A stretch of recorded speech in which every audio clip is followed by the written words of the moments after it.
نماز میں صرف فرض پڑھے اور سنتیں نہ پڑھے،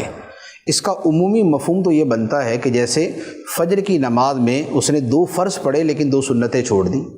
ظہر کی نماز میں 4 فرض پڑھے لیکن جو پہلے کی 4 سنتیں اور بعد کی 2 سنتیں وہ چھوڑ دی۔ اسی طرح مغرب میں اور عشاء میں، عصر کے اندر تو سنتیں مؤکدہ ہوتی نہیں، سنتیں ہیں لیکن سنتیں غیر مؤکدہ ہیں۔ تو دیکھیں حکم یہ ہے کہ یہ جو نوافل ہوتے ہیں ان کی بڑی فضیلت ہے، ان کی بڑی عظمت ہے،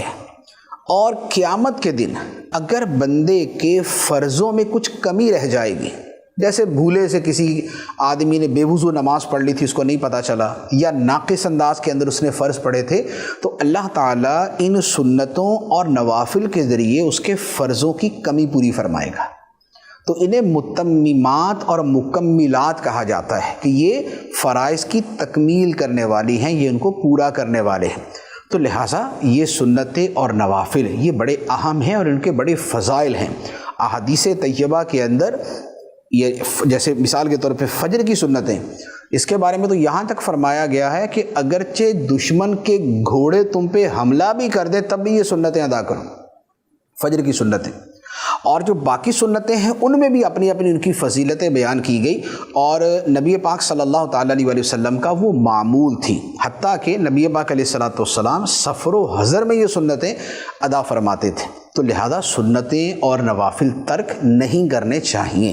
اچھا، اب یہ ہے کہ بالفرض اگر کوئی ترک کرتا ہی ہے تو اس پہ حکم شرعی کیا ہے؟ تو اس کا جواب یہ ہے کہ جو نوافل ہیں یا جو سنتیں غیر مؤکدہ ہیں، اگر ان کو ترک کرتا ہے تو وہ گناہ گار نہیں ہے، ایک فضیلت کا عمل تھا اس نے چھوڑ دیا۔ لیکن اگر سنت مؤکدہ ترک کرتا ہے، سنت مؤکدہ کون سی ہیں؟ ظہر سے پہلے،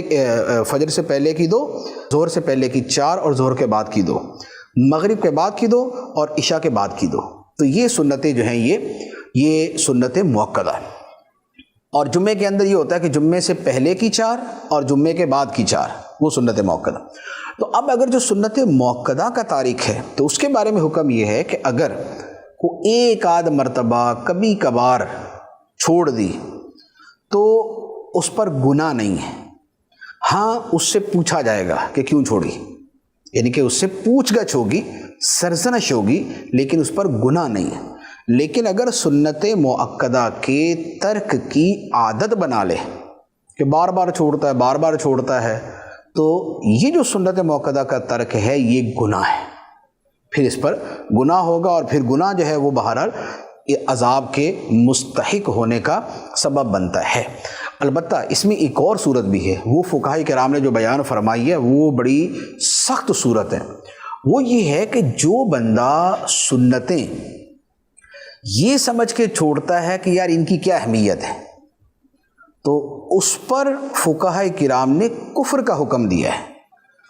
کہ اس نے سنتوں کی تخفیف کی ہے، توہین کی ہے،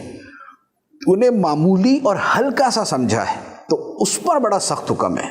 اب جو لوگ عادتاً سنت مؤکدہ ترک کرتے ہیں، نہ نفل پڑھنی، نہ سنت غیر مؤکدہ، نہ سنت مؤکدہ، اور بس فرض،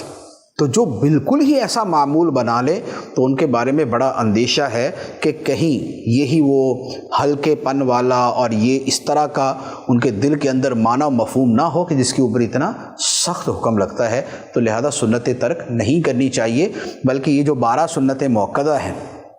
ان کو ادا کرنے پر جنت کی بشارت ہے،